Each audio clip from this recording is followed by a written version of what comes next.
Good afternoon. ज़रा जल्दी से ऑनलाइन आ जाएंगे, मैं वेट कर रहा हूँ एक बार, फिर शुरू करते हैं क्लासेस आज की। गुड आफ्टरनून, ज़रा जल्दी से ऑनलाइन आ जाएं, फिर शुरू करते हैं क्लासेस। ठीक है, एक बार ज़रा जल्दी से ऑनलाइन आ जाएंगे, फिर शुरू करते हैं क्लासेस। अभी जो हम चैप्टर करेंगे, बेसिकली ये जो चैप्टर है बहुत ही आसान है, रोमांचक भरा चैप्टर है। ठीक है, अभी जो चैप्टर हम कर रहे हैं बहुत ही आसान है, रोमांचक भरा है और बहुत मज़ा आएगा। बहुत इजी है, कंसेप्चुअल है, आपको बस समझना है, कुछ भी रट्टा नहीं मारना है। ये जो चैप्टर है पूरी इनऑर्गेनिक का सबसे आसान चैप्टर है और सेकंड लास्ट चैप्टर है। वैसे तो हमारे कोर्स के हिसाब से लास्ट चैप्टर है, लेकिन इसे हम अपने में सेकंड लास्ट चैप्टर हम एज्यूम करके पढ़ रहे हैं। क्लियर हुआ? तो जल्दी से एक बार ऑनलाइन आ रहे हैं सभी बच्चे, बहुत लोगों के मैसेज आ रहे हैं। इस चैप्टर का नाम हमारे कोर्स में कॉम्प्लेक्स कंपाउंड है, या इसी का कई बुक्स में नाम है कोऑर्डिनेशन कंपाउंड। कोऑर्डिनेशन कंपाउंड देखते चलें। हम लोग इसको आज से एक नया नाम दे देंगे जिसको बोलेंगे को कंपाउंड। क्या नाम हम लोग रख लेंगे? को कंपाउंड एंड ओजियम कंपाउंड। इसी का नाम आज से हम लोग ये रख लेंगे। ठीक है, complex compound, coordination compound, both are the same.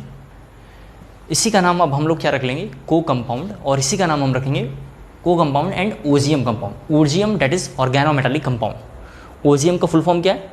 Organometallic compound. एक बार जरा से जल्दी से लिख लेंगे, ओजियम का फुल फॉर्म है ऑर्गेनोमेटालिक कंपाउंड। क्लियर हो गया? एनसीईआरटी के हिसाब से लास्ट चैप्टर है, लेकिन हमारे कोर्स के हिसाब से सेकंड लास्ट चैप्टर है। ठीक है, लास्ट इसके बाद एक हम करेंगे हीटिंग इफेक्ट। क्या करेंगे? एक हीटिंग इफेक्ट। क्लियर हुआ? तो ये हमारा ओजियम ऑर्गेनोमेटालिक कंपाउंड्स। तो पहले हम इसमें क्या क्या पढ़ेंगे जरा वो देख लेते हैं। तो लिखना है आपको सब टॉपिक्स, इसके अंदर क्या क्या करने वाले हैं। तो लिखेंगे हेडिंग सब टॉपिक्स, जिसमें सबसे पहले लिखेंगे, सबसे पहला हेडिंग लिखेंगे मॉलिक्यूलर और एडिशन कंपाउंड। एक बार दोबारा बोलता हूँ, सब टॉपिक हम एक जगह लिख लेंगे कि इस चैप्टर में अभी हम क्या क्या करने वाले हैं। तो इसके अंदर फर्स्ट हेडिंग है हमारा, ठीक है, मॉलिक्यूलर और एडिशन कंपाउंड। दूसरा हेडिंग है terminology of complex compound. Second हमारी हेडिंग है terminology of complex compound. Second हमारी हेडिंग है terminology of complex compound. Terminology of complex compound, bracket में लिखेंगे क्या क्या टर्म्स यूज़ करते हैं। तो ब्रैकेट में लिखेंगे ionization sphere, ionization sphere, ionization spare.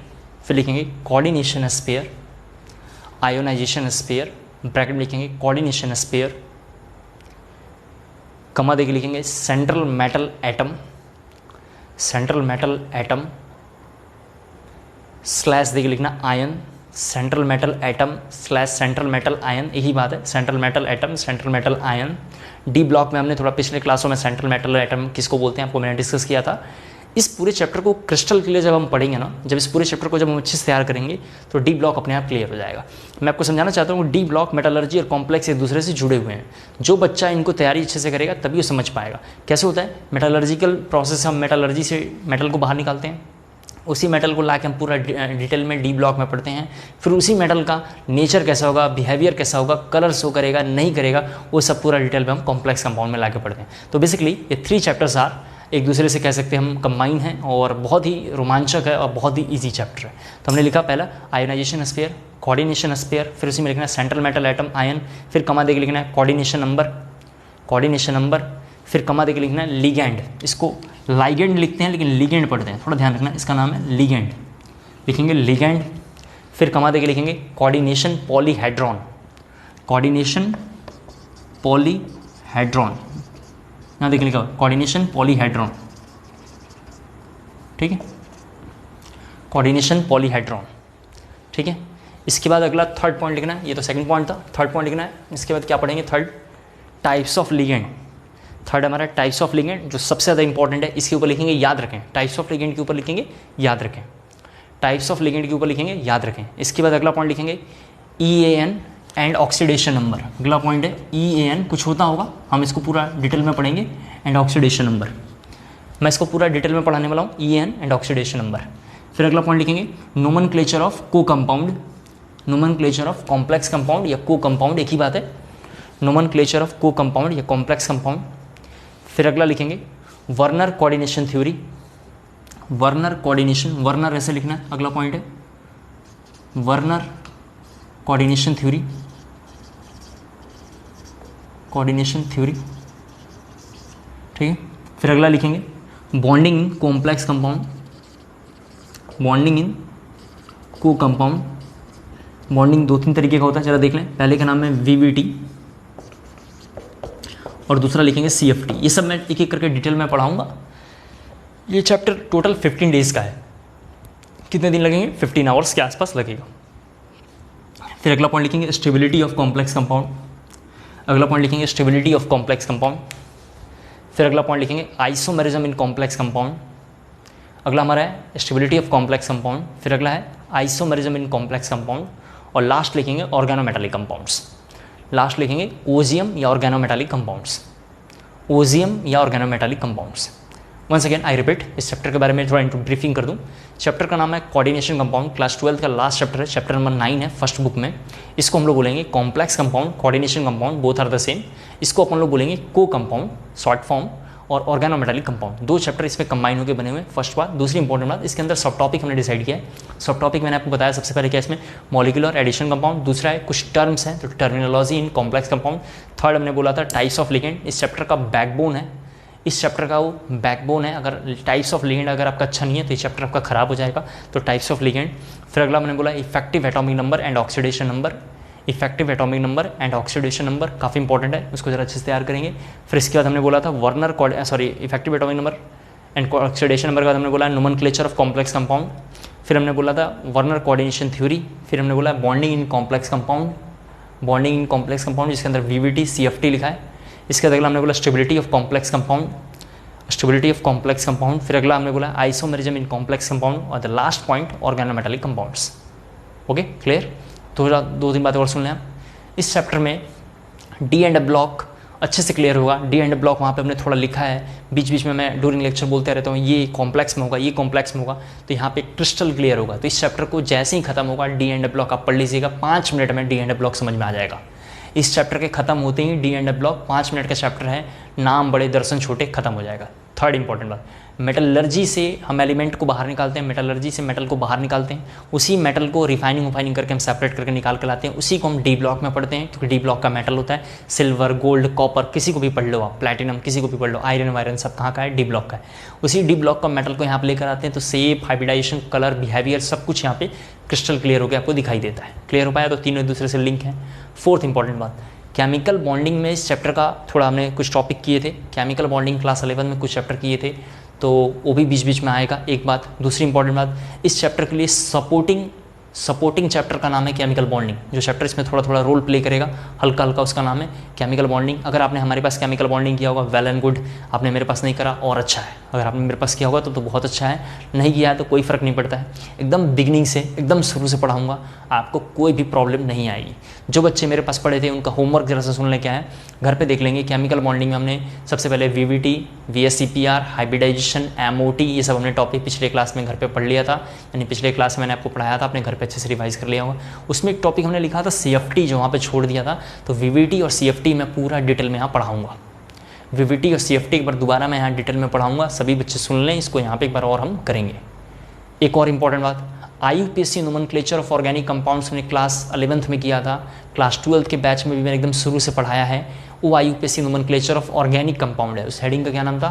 IUPAC nomenclature, लेकिन उस रियल कंपाउंड का नाम क्या? IUPAC nomenclature of organic chemistry या ऑर्गेनिक कंपाउंड्स, क्योंकि ऑर्गेनिक के लिए हम सेपरेट पढ़ रहे हैं।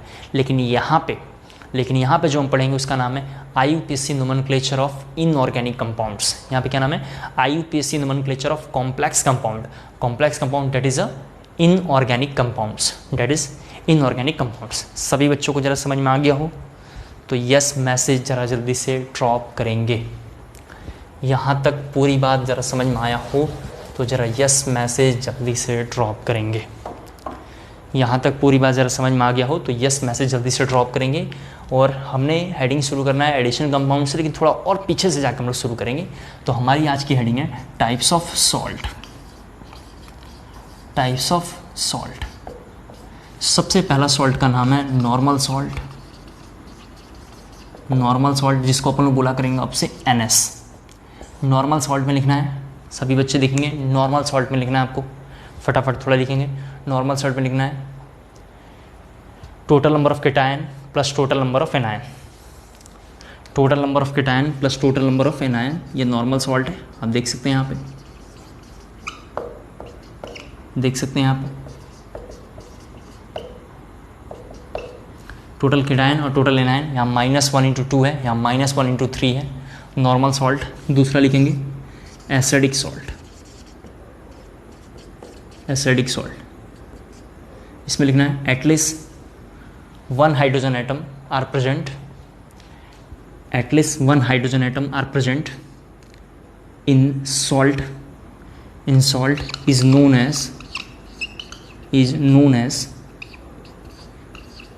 As acidic salt. सभी बच्चे यहाँ पे देखें जरा सा, यहाँ पे आप देख सकते हैं ये वाला सॉल्ट का नाम है नॉर्मल सॉल्ट। इसका क्या नाम है? नॉर्मल सॉल्ट, क्योंकि केटायन की वैल्यू कितनी है? 2 है, एनायन की वैल्यू कितनी है? 2। सर ये 2 कैसे पता चला? 2 का बाहर से मल्टीप्लाई, 2 का बाहर से मल्टीप्लाई। लेकिन आप जब ये कंपाउंड को देखेंगे, ध्यान से देखो जरा सा, जब ये कंपाउंड को आप देखेंगे तो इस कंपाउंड में एक Na+ भी है, इस कंपाउंड में एक सल्फेट पे 2 माइनस है, और दूसरे माइनस को बैलेंस करने के लिए एक H+ है। दूसरे माइनस को बैलेंस करने के लिए क्या है? एक H+ है। तो ऐसे सॉल्ट का नाम होगा एसिडिक सॉल्ट। एसिडिक सॉल्ट क्या है? केटायन और एनायन को बैलेंस करने के लिए, केटायन और एनायन को बैलेंस करने के लिए हाइड्रोजन का यूज़ करना, उसका होगा एसिडिक सॉल्ट। थर्ड हम लिखेंगे इसके बाद बेसिक सॉल्ट। थर्ड हम लिखेंगे बेसिक सॉल्ट। बेसिक सॉल्ट में लिखेंगे at least 1 OH, at least 1 OH group are present, at least 1 OH group are present, at least 1 OH group are present. देखें सभी बच्चे, ये जो है बेस है, ये क्या है? बेस है। कैसे पता चला? क्योंकि इसमें Pb पे 4+ है, 4 OH है। लेकिन ये जो कंपाउंड है, यहाँ पे जरा देख लें आप, ये जो कंपाउंड है यहाँ देखते चलें, PbOH का ट्वाइस Cl2। तो हम इस कंपाउंड में देख सकते हैं Pb पे तो 4+ है, लेकिन Cl पे केवल 2- है, जिसको बैलेंस करने के लिए हमने 2OH- का यूज़ किया है। 2OH- को यूज़ किया, तो ऐसे वाले सॉल्ट का नाम होगा बेसिक सॉल्ट। ऐसे वाले सॉल्ट का क्या नाम होगा? Basic salt. नॉर्मल सॉल्ट मैंने ये क्लास 11th में मोल कंसेप्ट 2 में पढ़ाया था। बेसिक सॉल्ट, एसिडिक सॉल्ट सब पिछले साल 11th में पढ़ाया था मोल कंसेप्ट 2 में। फिर भी मैंने एकदम आज शुरू से बेसिक से शुरू किया है ताकि आपको प्रॉब्लम ना आ पाए। तो नॉर्मल सॉल्ट क्या है हमें क्लियर हुआ। एसिडिक सॉल्ट में कम से कम में एक हाइड्रोजन होना चाहिए उनके चार्ज को बैलेंस करने के लिए। बेसिक सॉल्ट में कम से कम एक OH ग्रुप होना चाहिए चार्ज को बैलेंस करने के लिए। यहाँ पे चार्ज बैलेंस हो पा रहा है सर, यहाँ पे भी चार्ज बैलेंस हुआ, लेकिन ये बेस है। कैसा है? बेस है। क्लियर हो पा रहा होगा। अगर आपने किसी बच्चे ने ज़बरदस्ती, जरा से यहाँ पे देखेंगे थोड़ा, सॉरी थोड़ा यहाँ देखेंगे, अगर किसी बच्चे ने इसी बात को ऐसा लिख दिया PbCl4 लिख दिया, तो ये नॉर्मल सॉल्ट है, क्योंकि Pb पे 4+ तो है, बहुत अच्छा लग रहा है, लेकिन 4Cl- है, तो ये वाला कैसा है? नॉर्मल सॉल्ट है। कैसा है? नॉर्मल सॉल्ट है। क्लियर हुआ? तो 3 सॉल्ट हमने देख लिया। अब हम जरा चलेंगे मॉलिक्यूलर और एडिशन कंपाउंड की ओर। तो ये लिखने के बाद हमारी मेन हेडिंग अब मॉलिक्यूलर और एडिशन कंपाउंड। अब हमारी मेन हेडिंग है मॉलिक्यूलर और एडिशन कंपाउंड। मॉलिक्यूलर और एडिशन कंपाउंड, इसमें लिखेंगे when solution containing 2 or more when solution containing 2 or more simple stable compound in molecular proportion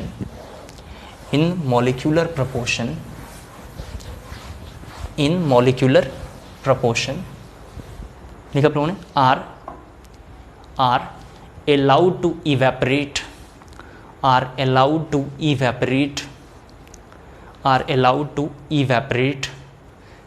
crystal of new substance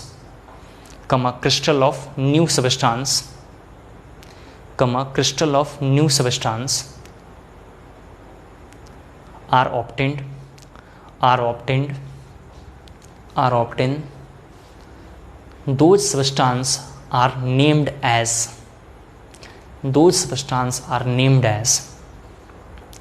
those substance are named as addition or molecular compound.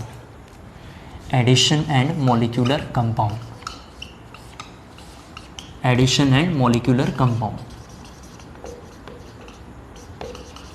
यहाँ पे ज़रा देखें क्या लिखा हुआ है, लिखा हुआ है 2 नॉर्मल सॉल्ट को मिक्स करेंगे और जो कंपाउंड बनेगा उसका नाम होगा एडिशन या मॉलिक्यूलर कंपाउंड। एग्जाम्पल के लिए सभी बच्चे देखें, KCl एक कंपाउंड है जो नॉर्मल सॉल्ट है। नॉर्मल सॉल्ट का मतलब कीटायन एनायन बराबर होने चाहिए। MgCl2 भी एक नॉर्मल सॉल्ट है और इसको लेके जब हम मिक्स करेंगे वाटर के साथ तो यहाँ ज़रा देखेंगे सभी बच्चे बनता है KCl.MgCl2.6H2। तो इस कंपाउंड का नाम अब थोड़ा हमें याद रखना है, इस कंपाउंड का नाम है कार्नेलाइट। इस कंपाउंड का नाम क्या है, कार्नेलाइट। और carnallite is the compound, carnallite is the class of compound. उस क्लास का क्या नाम है, एडिशन कंपाउंड। क्या नाम है, एडिशन कंपाउंड। यानी कार्नेलाइट एक एडिशन कंपाउंड है क्योंकि ऐड करके बन रहा है, ऐड करके बन रहा है तो नाम है एडिशन। किसके ऐड होने से बन रहा है, नॉर्मल सॉल्ट के। चलिए ये समझ में नहीं आया तो दूसरा देखिए, 10th में हम पढ़ते आते हैं K2SO4, यहाँ देखिए ज़रा सा, प्लस Al2SO4 का थ्राइस डॉट 24H2। अगर इनको हमने मिक्स किया होगा तो ज़रा देखो सभी बच्चे, थोड़ा देखेंगे सभी बच्चे, ये बनाएगा K2SO4 डॉट Al2SO4 का थ्राइस डॉट 24H2। और इसका नाम भी अब हमें थोड़ा याद रखना है, इसका नाम होता है पोटास एलम। क्या नाम होता है, पोटास एलम। तो ज़रा ये जल्दी से कॉपी करना है, इसके बाद आपको मैं आगे थोड़ा और बताऊँगा। इसी तरीके से अगर आपने जो भी अच्छा लगे, जैसे आपने CuSO4 कराया प्लस NH3 कर ले लिया, देखो जरा से यहाँ पे सभी बच्चे, CuSO4 थोड़ा और अच्छे से लिख देता हूँ, CuSO4 लिया प्लस NH3 ले लिया आपने, इसका जब रिएक्शन कराएंगे तो ये बनता है CuSO4.4NH3। आपको इनमें से कोई बात याद रखने लायक नहीं है, केवल ये दो फार्मूले में याद रखना है। कार्नेलाइट क्या होता है, पोटास एलम क्या होता है। अगर आप ध्यान से देखेंगे तो कार्नेलाइट और पोटास एलम हमने मेटालर्जी में भी एक बार टाइप्स ऑफ ओर में लिखवाया है, आपको परेशान होने की ज़रूरत नहीं है। फिर भी एक बार दोबारा बोलता हूँ, इसको डबल सॉल्ट इसको अभी फ़िलहाल के लिए एडिशन कंपाउंड बोलते हैं। और एडिशन कंपाउंड बनाने का आसान मेथड यही है कि नॉर्मल सॉल्ट को मिक्स करेंगे तो क्या बनेगा, एडिशन कंपाउंड बनेगा। नॉर्मल सॉल्ट को मिक्स करेंगे तो क्या बनेगा, एडिशन कंपाउंड बनेगा। क्लियर हो गया। नेक्स्ट हेडिंग है types of addition compound. Rough करो इधर, types of addition compound, types of addition compound. पहला जरा देखें आप, डबल सॉल्ट। फर्स्ट हमारा होता है डबल सॉल्ट। डबल सॉल्ट इसी का नाम है लैटिस सॉल्ट। अब इसी का नाम है लैटिस सॉल्ट। डबल सॉल्ट क्या होता है इसके बारे में जरा से हम बात करेंगे। ये चैप्टर तो हमारा है नहीं, हमारे चैप्टर का नाम है कॉम्प्लेक्स सॉल्ट, अभी वो हम पढ़ेंगे। पहले डबल सॉल्ट सुने क्या है। डबल सॉल्ट एक एडिशन कंपाउंड है, ध्यान से सुन लो। डबल सॉल्ट क्या है, एडिशन कंपाउंड है, क्योंकि एडिशन कंपाउंड का ये पार्ट है, पहली बात। दूसरी बात, डबल सॉल्ट की आइडेंटिफिकेशन, ध्यान से मेरी बात को सुनना है। डबल सॉल्ट की आइडेंटिफिकेशन है बीच में डॉट डॉट लगा हुआ होगा। जब भी किसी दो कंपाउंड के बीच में डॉट डॉट डॉट लगा होगा तो उसको बोलेंगे डबल सॉल्ट है। डबल सॉल्ट की 3-4 पहचान है, ज़रा सुन लो फिर हम लिखवा देंगे। सबसे पहला सिंबल एडिशन कंपाउंड का पार्ट है। दूसरा सिंबल कंपाउंडों के बीच में डॉट डॉट डॉट डॉट लगा हुआ। तीसरा आइडेंटिफिकेशन, ध्यान सुना है, तीसरा आइडेंटिफिकेशन क्या है, नॉर्मल सॉल्ट के मिक्स करने से बना होगा। चौथा आइडेंटिफिकेशन, जैसे ही डबल सॉल्ट बन जाएगा उसको वाटर में डालेंगे। जैसे ही डबल सॉल्ट को हम क्या करेंगे, वाटर में डालेंगे। जैसे यहाँ पे देखो तुम लोग सभी बच्चे, ये कंपाउंड है, जैसे हम एक दूसरा कंपाउंड ले लेते हैं FeSO4.NH4 का ट्वाइस SO4.6H2। इस कंपाउंड का सभी बच्चे नाम जानते हैं, क्लास 11 में हमने इंट्रोड्यूस किया था। इसका नाम है मोहर सॉल्ट। क्या नाम है, मोहर सॉल्ट। मोहर सॉल्ट को जैसे ही इस कंटेनर में डालूंगा, मोहर सॉल्ट को जैसे इसमें डालूंगा तो यहाँ से सभी बच्चे देखें, यहाँ से क्या होगा, Fe2+ अलग होगा और Fe2+ क्या होगा, एक्वस प्लस यहाँ पे देखो 2NH4+ क्या होगा, एक्वस। फिर देखो प्लस में क्या होगा, सल्फेट की वैल्यू यहाँ पे 1 और यहाँ पे 2, तो यहाँ पे 2 सल्फेट आयन एक्वस। इस तरीके से ये ब्रेक होकर सेपरेट हो जाएगा और वाटर तो कंटेनर में रह जाएगा। इसका मतलब मैं ये आपको वाटर के बारे में भी लिख देता हूँ, नहीं तो कोई पूछेगा वाटर कहाँ गया, तो यहाँ पे 6H2 रह जाएगा। जरा सा देख लो। इसका मतलब मैं आपको ज़रा ये समझाना चाह रहा हूँ कि डबल सॉल्ट के बारे में, कि डबल सॉल्ट एडिशन कंपाउंड का पार्ट है। दूसरा, डबल सॉल्ट की सिंबॉलिक कैसे आप पहचानेंगे डबल सॉल्ट है, तो कंपाउंड के बीच में डॉट डॉट होना चाहिए। तीसरा, डबल सॉल्ट बनता है कैसे, नॉर्मल सॉल्ट के मिक्स होने से बनता है। फोर्थ पॉइंट, डबल सॉल्ट को जैसे ही हम वाटर में डालते हैं, फोर्थ पॉइंट, डबल सॉल्ट को जैसे ही वाटर में डालते हैं तो इंडिविजुअल ब्रेक कर जाता है। क्या करता है, इंडिविजुअल, हर आयन क्या करता है, ब्रेक करता है। तो डबल सॉल्ट की 2 लाइन बहुत इंपॉर्टेंट है, याद रखना है आपको कि इंडिविजुअल आयन में ब्रेक करेगा, पहली बात। दूसरी बात, सिंबल क्या है, बीच में डॉट डॉट लगा हुआ होगा। उम्मीद करता हूँ क्लियर हो गया होगा। थोड़ा लिख लेते हैं डबल सॉल्ट के बारे में, तो लिखेंगे थोड़ा सा हम, द एडिशन कंपाउंड लिखना है आपको अपने को, the addition compound which are stable, the addition compound which are stable, the addition compound which are stable in solid state, which are stable in solid state, which are stable in solid state, solid state only, solid state only, but are broken down, but are broken down, but are broken down into individual components, into individual components, but are broken down into individual components when dissolved in water, when dissolved in water are called double salt, when dissolved in water are called double salt, are called double salt, are called double salt, full stop पे लिखना, their solution have the same proportion, their solution have the same proportion, their solution have the same proportion as the mixture of individual components, as the mixture of individual components. इसको ज़रा जल्दी से copy कर लेंगे, as the mixture of individual components, जल्दी से ज़रा इसे कॉपी कर लेना है। इसके बाद जो हमारी सेकंड हेडिंग है, फर्स्ट ये था एडिशन का फर्स्ट टाइप क्या था, ये सेकंड हेडिंग नाम है कॉम्प्लेक्स सॉल्ट, जिसको अपन लोग अब बोला करेंगे कॉम्प्लेक्स कंपाउंड। यही हमारी मेन हेडिंग थी, आप समझ पा रहे हैं ना। ये हमारा चैप्टर का नाम था। तो थोड़ा हम लोग टाइप्स ऑफ सॉल्ट पढ़ रहे थे। अभी तक हम लोग क्या पढ़ रहे थे, टाइप्स ऑफ सॉल्ट। क्यों पढ़ रहे थे, आपको क्लियर हुआ? उम्मीद करता हूँ समझा पाया हूँ। हमारे चैप्टर का नाम है कॉम्प्लेक्स। बहुत सारे टीचर डायरेक्ट आके यहाँ से पढ़ाते हैं कॉम्प्लेक्स कंपाउंड, लेकिन यहाँ से नहीं पढ़ाना चाहिए, थोड़ा और पीछे से पढ़ाना चाहिए। भले ही 15-20 मिनट बर्बाद हो, लेकिन बच्चे को थोड़ा समझ में तो आएगा कहाँ से क्या बनता है। तो कॉम्प्लेक्स कंपाउंड में लिखेंगे थोड़ा सा। कॉम्प्लेक्स कंपाउंड जरा सा सुन लो क्या होता है, सभी बच्चे जरा सा देखें, काफ़ी इंपॉर्टेंट है। देखें यहाँ पे जरा कॉम्प्लेक्स कंपाउंड में यहाँ पे जरा समझाता हूँ, आपको लिखना नहीं है, आप देख लो फिर समझ लेना। यहाँ पे जरा देखिए एक कंपाउंड हमने लिया, यहाँ जरा देखिए एक कंपाउंड लिया FeCN। बोर्ड पे सभी बच्चे जरा देखेंगे FeCN2 प्लस हमने लिया 4KCN। क्या हुआ, क्या लिया हमने, जरा मैं पूरी बात पहले लिख लेता हूँ फिर समझाऊंगा आपको। 2 लाइन में बोलूँगा, आप उनको सुन लेना। जैसे इसका रिएक्शन कराया हमने, तो पहले ही कंपाउंड बनाया ऐसा FeCN का ट्वाइस डॉट बना 4KCN। सभी बच्चे बोर्ड पे देखते चलेंगे, बना 4KCN। जैसे ही बना, इसी बात को ऐसा भी हम लिख सकते हैं, कैसा लिख सकते हैं, K4FeCN6। ज़रा यहाँ पे देखें K4FeCN6, इस तरीके से लिख सकते हैं, बिल्कुल लिख सकते हैं। सभी बच्चे बोर्ड पे देखते चलें, इस तरीके से लिख सकते हैं, बिल्कुल लिख सकते हैं। अब ज़रा देखें डबल और कॉम्प्लेक्स के बारे में डिफरेंस, ज़रा प्लीज़ यहाँ पे देखें। डबल और कॉम्प्लेक्स का डिफरेंस पहले देख लो, फिर मैं यहाँ लिखवा दूँगा जो मुझे बोलना है। सबसे पहली बात, ये नॉर्मल सॉल्ट के मिक्स से बनता है डबल। ये भी नॉर्मल सॉल्ट के मिक्स से बनता है कॉम्प्लेक्स। पहला सेम है। दूसरा, ये एडिशन कंपाउंड है, ये भी कैसा है, एडिशन कंपाउंड है। देख लो, ये सब बोर्ड में आता है, अच्छे से तैयार कर लेना। थर्ड जरा सा देखो क्या है, डबल सॉल्ट का सिंबल जरा यहाँ देखना है। डबल सॉल्ट का जो सिंबल होता है, बीच में डॉट डॉट होता है। आपको याद है ना, बीच में कैसा होता है, डॉट डॉट होता है, बीच में डॉट होता है। ठीक है, चलो इधर देखो, इसका जो सिंबल है यहाँ पे देखो, इसका जो सिंबल होता है, इसका सिंबल है ऐसा बना हुआ होगा, ब्रैकेट में होता है। कैसे है, ब्रैकेट में। सभी बच्चे बोर्ड पे देखें कैसा है, ब्रैकेट में।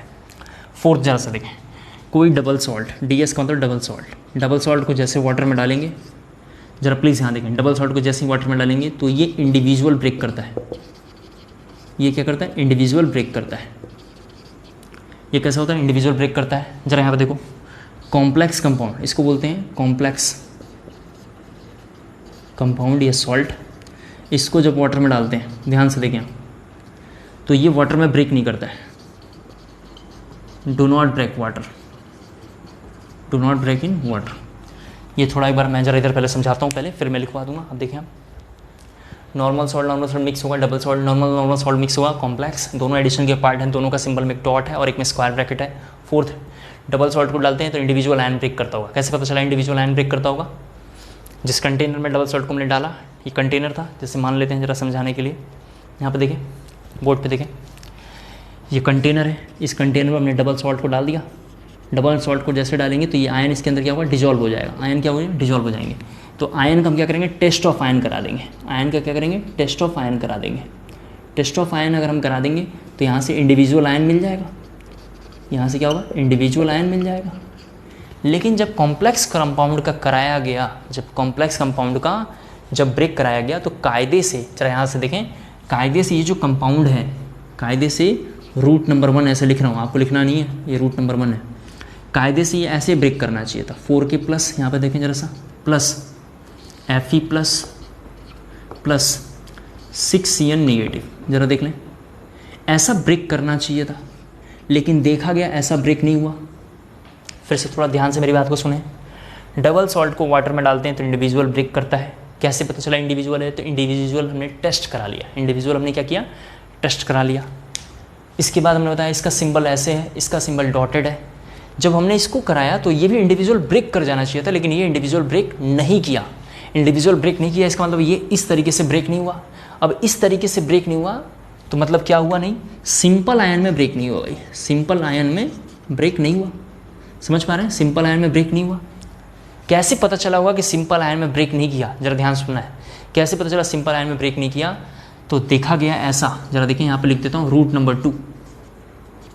रूट नंबर 2 किसके लिए रहे हैं, इस कंपाउंड के लिए लिख रहे हैं। देखा गया ऐसा कि ये ऐसे ब्रेक कर गया, 4K प्लस Fe, यहाँ जरा देखना है, CN6 -4, ऐसे ब्रेक कर गया। कैसे ब्रेक कर गया, कैसा ब्रेक किया, कॉम्प्लेक्स कंपाउंड में, ध्यान से मेरी बात को सुनना है। कॉम्प्लेक्स कंपाउंड में जो स्क्वायर ब्रैकेट के बाहर लिखा हुआ है, स्क्वायर ब्रैकेट के जो बाहर लिखा हुआ है वो वाटर में डिजॉल्व हो गया, लेकिन जो स्क्वायर ब्रैकेट में है वो डिजॉल्व नहीं हुआ। वो क्या हुआ, डिजॉल्व नहीं हुआ। इसका मतलब ये वाला जो पार्ट है, कौन सा पार्ट है, कॉम्प्लेक्स आयन वाला जो पार्ट है, ये डिजॉल्व नहीं हुआ। कॉम्प्लेक्स आयन का पार्ट डिजॉल्व नहीं हुआ। तो मैं आपको 2-3 बातें समझाना चाह रहा हूँ, इसको ज़रा ड्रॉ करना है, पूरा पार्ट ड्रॉ करना है, ठीक है। मैं जो बोल रहा हूँ उनको ज़रा सुनते भी रहेंगे। सबसे पहली बात है, दोनों एडिशन कंपाउंड के पार्ट है, यहाँ तक तो बेसिक है। डबल सॉल्ट का डॉट, इसका सिंबल है स्क्वायर ब्रैकेट, और हम इसको पूरा डिटेल में पढ़ने वाले हैं क्योंकि ये चैप्टर का नाम है कॉम्प्लेक्स कंपाउंड। तो धीरे धीरे पढ़ेंगे, 15 दिन में हमारे थोड़ा क्लियर होगा और अच्छे से। डबल सॉल्ट को वाटर में हमने डाला, इंडिविजुअल आयन ब्रेक कर गया। कैसे पता चला, हम इंडिविजुअल टेस्ट करा लेंगे। इंडिविजुअल हमने टेस्ट करा लिया तो सेपरेट हो गया। लेकिन जब कॉम्प्लेक्स कंपाउंड को कराया गया तो ये कंपाउंड कॉम्प्लेक्स बना। अब कैसे बना होगा, ऐसे बन गया होगा। अब कॉम्प्लेक्स कंपाउंड जब बन गया तो उसका हमने टेस्ट कराया, तो कायदे से Fe का भी टेस्ट देना चाहिए। जैसे मान लेते हैं कंटेनर में, ये जो कंटेनर हमने लिया है वही कंटेनर यहाँ होता, उस कंटेनर में कॉम्प्लेक्स कंपाउंड आया तो Fe का टेस्ट हमें करा लेना चाहिए था। Fe टेस्ट आप जानते हैं, कराते हैं, उसका नाम है ब्राउन रिंग टेस्ट। हमने पिछले क्लास में पढ़ लिया है, D&A ब्लॉक में पढ़ा है, P ब्लॉक में पढ़ा है। तो हम Fe2+ के लिए ब्राउन रिंग टेस्ट कराएंगे। लेकिन देखा गया कि ब्राउन रिंग टेस्ट या कोई भी टेस्ट कराने से Fe2+ का आइडेंटिफाई नहीं मिला। देखा गया कि साइनाइड जो Cn- लिखा हुआ है, साइनाइड भी टेस्ट नहीं दिया। तो हमने माना ये क्यों नहीं दिया, तो जब हमने देखा कि जो कंपाउंड है इसमें वाटर में डाला तो K का पार्ट वाटर में डिजॉल्व हो गया, बाकी पार्ट रह गए। जो रह गया उसका नाम हो गया कॉम्प्लेक्स आयन। आज से आपको ध्यान रखना है, जो स्क्वायर ब्रैकेट में होगा उसी का नाम कॉम्प्लेक्स है। जो भी स्क्वायर ब्रैकेट में होगा उसका नाम कॉम्प्लेक्स है। पहली बात ये ध्यान रखना है। दूसरी बात हमें ये ध्यान रखना है, थोड़ा ध्यान से सुनना है। दूसरी बात ये ध्यान रखना है, ये सब तो इधर वाला पार्ट पूरा फालतू था क्योंकि ये इतना इंपॉर्टेंट नहीं है, लेकिन बोर्ड में आता है इसलिए मैंने पढ़ाया। दूसरी बात आपको ध्यान रखना है कि स्क्वायर ब्रैकेट यहाँ थोड़ा देखना है और अपनी कॉपी में लिख लेना अपनी लैंग्वेज में। स्क्वायर ब्रैकेट के राइट में या लेफ्ट में कुछ भी लिखा हुआ हो, मतलब आउटर साइड में, स्क्वायर ब्रैकेट के आउटर साइड में, राइट में, लेफ्ट में, राइट में या लेफ्ट में कुछ भी लिखा हुआ हो तो आपको ध्यान रखना है वो वाटर में डिसॉल्व होगा।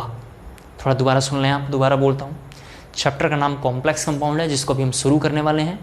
कॉम्प्लेक्स कंपाउंड में जो भी स्क्वायर ब्रैकेट के राइट में या लेफ्ट में, that is outer part, water में डिसॉल्व होगा, लेकिन जो पार्ट कॉम्प्लेक्स में लिखा हुआ होगा वो पार्ट डिसॉल्व नहीं होगा। एक इंपॉर्टेंट बात। दूसरी बात, टाइप्स ऑफ सॉल्ट हमने पढ़ा, पहला नॉर्मल सॉल्ट, दूसरा एसिडिक, तीसरा बेसिक, चौथे का नाम है डबल सॉल्ट। चौथे का नाम क्या था, डबल सॉल्ट। और फोर्थ का नाम था, मतलब सॉरी 5 का नाम था कॉम्प्लेक्स सॉल्ट, क्योंकि इसमें देखिए केटायन और एनायन बराबर है। एनायन की वैल्यू कितनी है, -4, केटायन की वैल्यू कितनी है, +4, +1 लिखा हुआ है लेकिन 4 का मल्टीप्लाई है तो 4+। तो बेसिकली ये भी कैसे हैं, टाइप्स ऑफ सॉल्ट है। कॉम्प्लेक्स में 3-4 बातें काम की हैं। पहले कॉम्प्लेक्स का symbol square bracket, double salt का सिंबल डॉट, डबल सॉल्ट में आयन अपनी इंडिविजुअल आइडेंटिटी लॉस करेगा, कॉम्प्लेक्स सॉल्ट में आयन लॉस नहीं होगा। कॉम्प्लेक्स सॉल्ट में केवल वही पार्ट डिसोसिएट होगा, डिजॉल्व होगा जो कॉम्प्लेक्स के या स्क्वायर ब्रैकेट के बाहर में लिखा होगा, आइदर लेफ्ट में भी हो सकता है और आइदर राइट में भी हो सकता है। उम्मीद करता हूँ पूरा कॉम्प्लेक्स में मैंने अच्छे से समझाया है। धीरे धीरे जैसे जैसे कोर्स और आगे बढ़ेगा आपको बहुत ही आनंद आएगा। ठीक है, लिख लेते हैं थोड़ा इसके बारे में, लिखेंगे ज़रा जल्दी से। द एडिशन कंपाउंड, ऐसे लिखना, the addition compound in which some of the constituent ion in which the sum of the constituent ion or molecular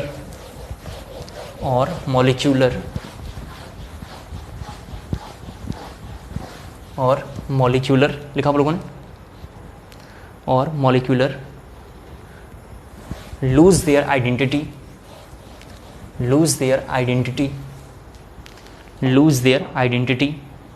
and when dissolve in water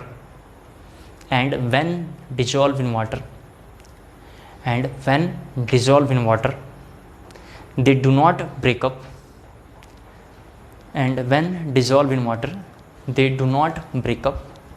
completely into individual ion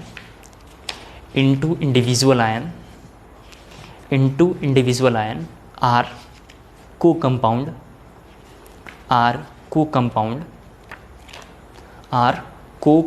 complex compound। ठीक है, full stop पे लिखना। The proportion of their solution are different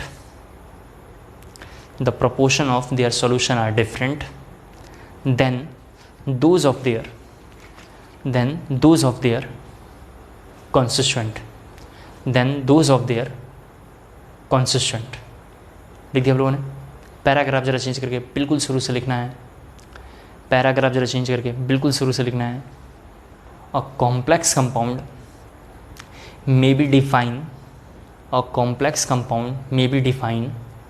as a molecular compound that result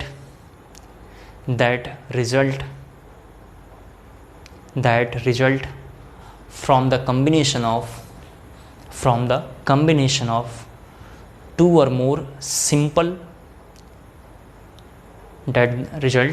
combination of two or more simple stable molecular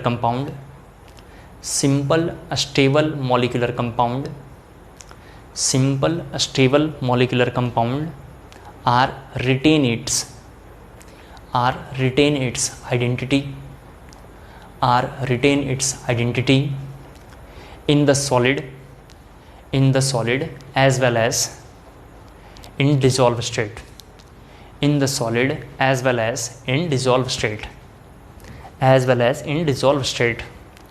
full stop. फिर paragraph जरा change करके लिखना है। Again लिखना है। अ कॉम्प्लेक्स आयन और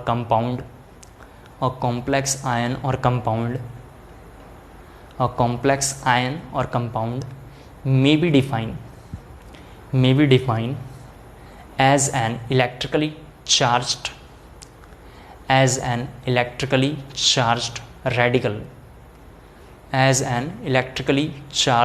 radical which consists of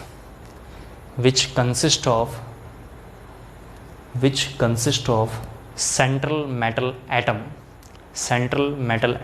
bracket में लिखेंगे CMA, central metal atom bracket में लिखेंगे CMA, ब्रैकेट क्लोज करके लिखेंगे और सेंट्रल मेटल आयन ब्रैकेट में लिखेंगे CMI, is surrounded by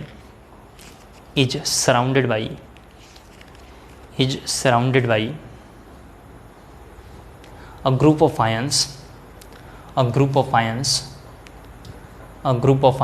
or neutral molecule or both और बोथ। क्लियर हो गया? एक बार ज़रा सभी बच्चे मुझे ज़रा मैसेज ड्रॉप करके एक बार यस मैसेज ज़रा बताएं, क्या यहाँ तक क्रिस्टल क्लियर हुआ है कि नहीं? ठीक है, जल्दी ज़रा मैसेज ड्रॉप करेंगे। मैंने अभी तक आपको 2 बातें समझाया, एडिशन कंपाउंड और डबल सॉल्ट और कॉम्प्लेक्स सॉल्ट, तीनों का कंपेयर, तीनों का डिफरेंस क्या है सब पढ़ाया। टाइप्स ऑफ सॉल्ट पढ़ाया, वो ऐसे ही था समझाने के लिए, लेकिन काम का नहीं है। क्लियर हो गया? सभी बच्चों के बहुत अच्छे रिस्पॉन्ड आ रहे हैं। यस यस यस, फटाफट, थैंक यू। ऐसे ही पढ़ना है, कुछ है थोड़ी ना। पता नहीं कई टीचर देखते रहता हूँ बुक बुक लेके जाके पढ़ाते हैं और बड़े अपने आप को ज्ञानी बनते हैं, इसमें कुछ थोड़ी ना है यार। बच्चों को इतना अच्छा पढ़ाना चाहिए कि जाएँ फोड़ कराएँ, ठीक है। बट एनीवे, लिखते हैं अगली heading, classification of complex compound. अगली हमारी हेडिंग है classification of complex compound. Classification of complex compound, तो इसमें लिखेंगे केस 1। केस 1 लिखेंगे on the basis of nature of ions, on the basis of nature of the ions. Case 1 में लिखेंगे on the basis of nature of ions the co compound are, the complex compound are, the co compound are 4 types, the co-compound are of 4 types, 4 types। पहला लिखेंगे A। First जरा देखो यहाँ पे क्या लिखा हुआ है, A। सभी बच्चे बोर्ड पे देखें, फिर मैं बताऊंगा क्या लिखा हुआ है। K4FeCN6 पहले देख लो, फिर लिख लेना आप। यहाँ पे देखो, ये तो आपको पता है कैसे ब्रेक करता है, 4K प्लस जरा से देखो किस में ब्रेक करता है, FeCN6 पे -4। क्लियर हुआ ना? सभी बच्चे देख लें आप।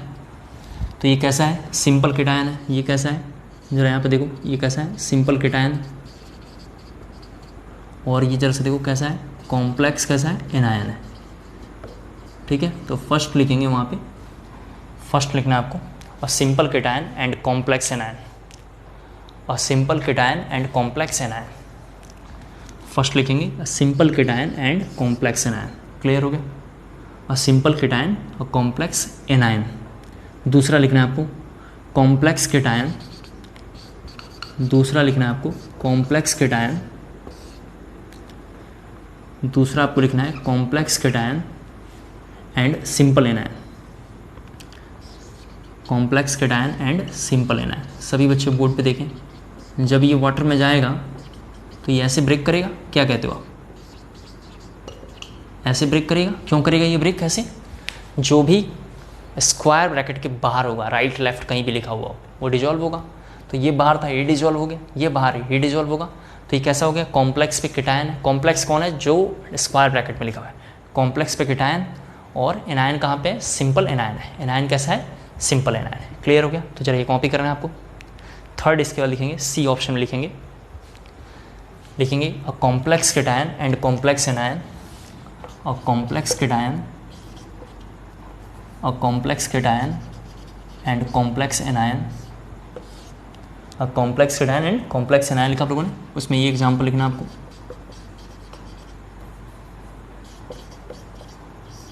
ये एग्जांपल लिखना है उसमें।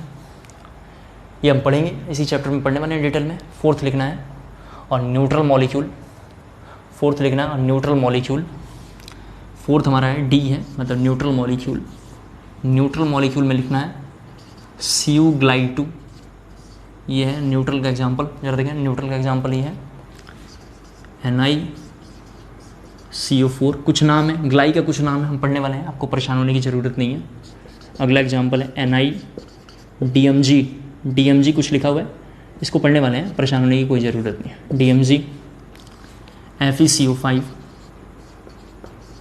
इन सबों को हम पूरा डिटेल में पढ़ने वाले हैं। ये सब एग्जांपल्स हैं, इनको ज़रा कॉपी करेंगे। लास्ट लिखेंगे, लास्ट मतलब फोर्थ तो ये होगा, एक और लिख लेते हैं, 5 लिखेंगे। और चार्ज मॉलिक्यूल लिखेंगे, चार्ज कॉम्प्लेक्स लिखेंगे, चार्ज कॉम्प्लेक्स। इसको रफ कर रहा हूँ, ठीक है।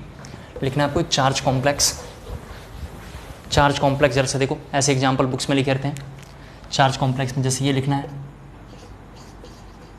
तो थोड़ा थोड़ा मैं आपको एक आइडिया भी देता हूँ ताकि आप समझ पाए। चार्ज कॉम्प्लेक्स ये है, बुक्स में इस तरीके का लिखा होगा, ये लिखा हुआ है। जरा देखो दूसरा एग्जांपल देखो, ये लिखा हुआ है बुक्स में, चार्ज वाला। जैसे ही चार्ज लिखेगा तो आपके दिमाग में, थोड़ा मेरी बात ध्यान सुनेंगे, क्या आना चाहिए? आपके दिमाग में चार्ज यहाँ -4 है, इसका मतलब आपको ध्यान रखना है। ज़रा देखो ये कैसे आया -4, इसका मतलब हुआ कि इधर का कोई पार्ट डिजॉल्व हो गया होगा। सभी बच्चे देखें, चार्ज इस पर कैसे आएगा -4, इधर का कोई पार्ट डिजॉल्व होगा। किधर का part?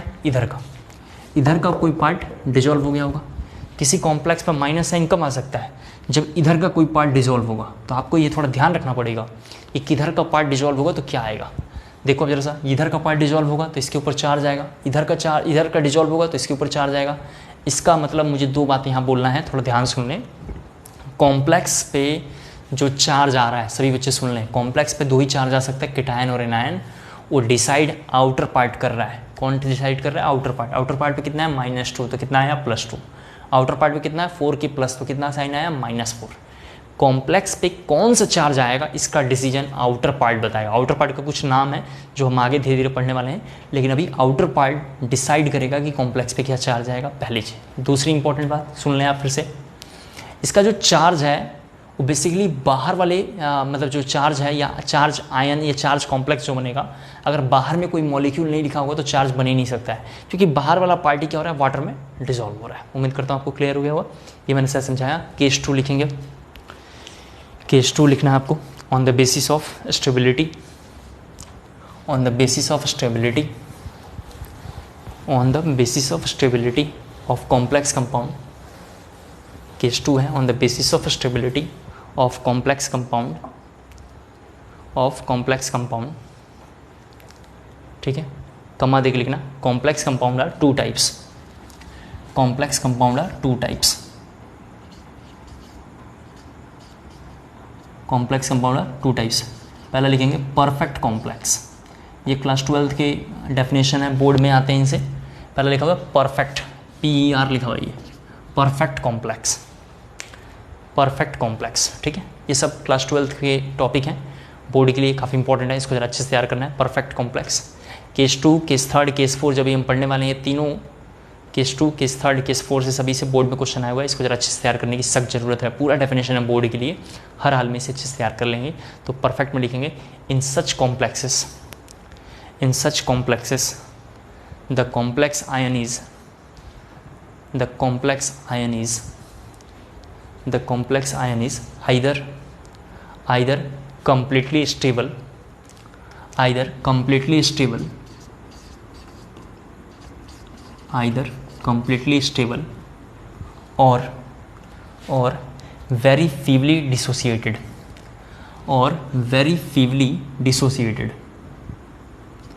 or very feebly dissociated, और वेरी फीबली डिसोसिएटेड। यहाँ जरा देखेंगे, ये कुछ होता है, मैं आगे पढ़ाऊंगा। स्टेबिलिटी तो भी हम जानते नहीं है ना, पढ़ेंगे। ये जो कंपाउंड है ना, वाटर में जैसे जाएगा, तो देखो इस बार, पिछली बार में -4 आ रहा था, आप ध्यान से देखिए एग्जाम्पल में, हम -3 आया। कैसे पता चला? ये K डिसाइड कर रहा है। कौन डिसाइड कर रहा है? जो बाहर में पड़ा हुआ है। ये जो मॉलिक्यूल है ना, ये वाटर में बहुत डिसोसिएट नहीं होता है, तो हमने लिखा वेरी फीबली। क्या हमने लिखा? Very feebly dissociated.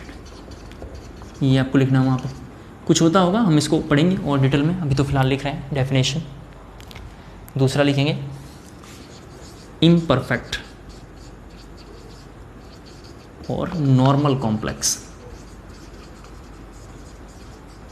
ठीक है, इसमें लिखेंगे in such complex, in such complex. ये सर आपने क्या बोला? ये डिजॉल्व हो जाता होगा, जानते हैं। In such complex the complex ion is less stable, the complex ion is less stable or dissociated appreciably in solution, is less stable or dissociated appreciably in solution। ठीक है, dissociated appreciably in solution। इसका example जरा देखें, K2 CdCN4 ये लिखा हुआ है, सभी बच्चे देंगे। जैसे ही वाटर में आएगा तो ये ब्रेक करेगा, 2K+। यहाँ जरा देखना सभी बच्चे, प्लस किस में ब्रेक करेगा? CdCN4 पे 2-। कहाँ से आया? ये इसने डिसाइड किया। आपको तो पता है ना पोटेशियम पे कैसे चार्ज होता है, प्लस, इसके ऊपर कैसा आएगा? माइनस। कितना पोटेशियम है? 2, तो ये ऐसा हो जाएगा। इसके नीचे बुक्स में लिखा हुआ है एप्रिसिएबली डिसोसिएटेड। मैं बताऊंगा, अभी तो फिलहाल हम लिख रहे हैं, ठीक है। एप्रिसिएबली डिसोसिएटेड, ये लिखना है, एप्रिसिएबली डिसोसिएटेड, एप्रिसिएबली डिसोसिएटेड। क्लियर हो गया? ठीक है। केस थर्ड लिखेंगे on the basis of, case third लिखेंगे ऑन द बेसिस ऑफ, इस तरह पूरा डिटेल में एनसीईआरटी में लिखा हुआ नहीं है लेकिन हम लोग पूरा डिटेल में पढ़ रहे हैं। थर्ड हमारा on the basis of kinds of ligand, LIGAND, on the basis of kinds of ligand, on the basis of kinds of ligand, on the basis of kinds of ligand present in the complex, present in the complex, the complex compound are two types, the complex compound are two types, the complex compound are two types, पहला है homoleptic complex, first का नाम है homoleptic complex. देखेंगे इसमें complex in which, complex in which a metal, complex in which a metal is bound to only, complex in which a metal is bound to only one kind of donor groups, complex in which a metal is bound to only one kind of donor groups or ligands, or ligands.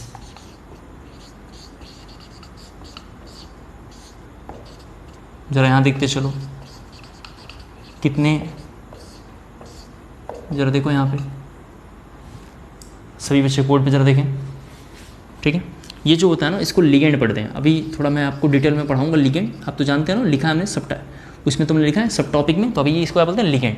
तो ligand कौन है, ये है, जरा से देखिए ligand कितना है, एक ही तरीके का है, देख सकते हैं आप।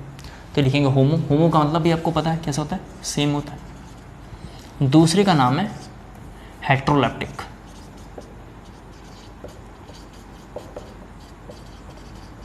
दूसरे का नाम है हेट्रोलैप्टिक कॉम्प्लेक्स। इसमें लिखना है complex in which a metal ion, a complex in which a metal ion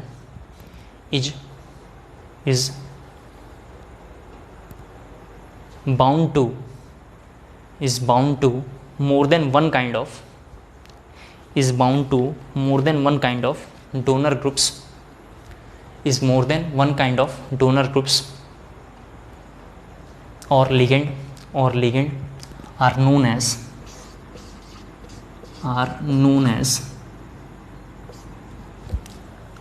as heteroleptic complex. सभी बच्चे देखें यहाँ पे, ठीक है। ये EN लिखा हुआ है, ठीक है, EN लिखते हैं, कुछ होता है, मैं पढ़ाऊंगा पूरा डिटेल में, अभी तो लिखना है आपको, ठीक है। EN कुछ होता है, अभी बस आपको लिखना है। जरा यहाँ देखते हैं, यहाँ पे लिखा हुआ है Cl2 पे प्लस। दूसरा एग्जाम्पल ये लिख लेंगे, दूसरा एग्जाम्पल ये लिख लेंगे। केस नंबर 2, केस नंबर 3 से बोर्ड में क्वेश्चन आ रखे हैं। NCERT में इतना डिटेल में लिखा हुआ नहीं है लेकिन हम लोग पढ़ रहे हैं, ध्यान रखना है आपको। लास्ट केस 4 लिखेंगे आज की क्लास का, आज की क्लास का लास्ट 4 लिखेंगे। इसको लिखने के बाद on the basis of metal present, on the basis of metal present, on the basis of metal present in the complex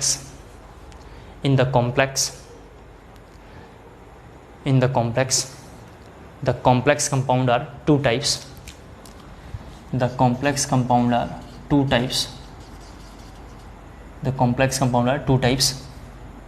पहला है होमोन्यूक्लियर कॉम्प्लेक्स, फर्स्ट है होमोन्यूक्लियर कॉम्प्लेक्स, फर्स्ट है होमोन्यूक्लियर कॉम्प्लेक्स। इसमें डेफिनेशन लिखना है complex in which only one kind of central metal atom, only one kind of central metal atom, only one kind of central metal atom or ion is present are known as, ठीक है। लिख देना यहाँ, जरा देखो,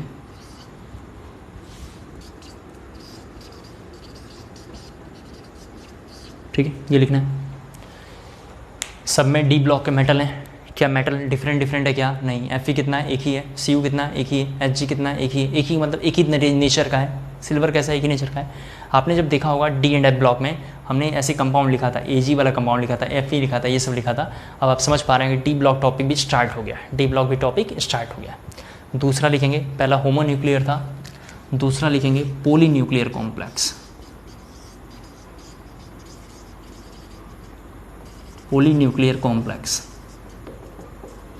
polynuclear complex में लिखना है complex in which more than are metal, more than one metal ऐसे लिखना, complex in which more than one metal, more than one metal, metal और सेंट्रल मेटल एटम, और central metal atom is present, central metal atom is present, is known as polynuclear complex, is known as polynuclear complex, is known as polynuclear complex। यहाँ जरा देखें सभी बच्चे, यहाँ जरा board पे देखेंगे सभी लोग, इधर देखें, ठीक है। यहाँ पे OH, यहाँ पे Cr, यहाँ पे Cm में कौन है, ये है Cm में मतलब सेंट्रल मेटल एटम। यहाँ पे कौन है Cm में, ये है सेंट्रल मेटल एटम। जरा सभी बच्चे देख लें, यहाँ पे NH3 का पावर 4, यहाँ पे देख लो, और यहाँ पे हम लोग सल्फेट का ट्वाइस लिख लेते हैं। दो देख सकते हैं ना, दो लिखा हुआ सेंट्रल मेटल एटम, तो ये जरा कॉपी करना है। सुन ले मेरी बात, आपके कोर्स में जो हमने केस 1 लिखा था, केस 1 का 2 पार्ट है।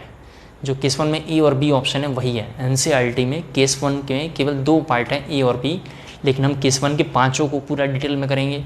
केस 2 मैंने समझा दिया, केस 3 समझा दिया, केस 4 को भी हम पूरा डिटेल में करेंगे। ये 2, 3, 4 को भी हम पूरा डिटेल में करने वाले हैं।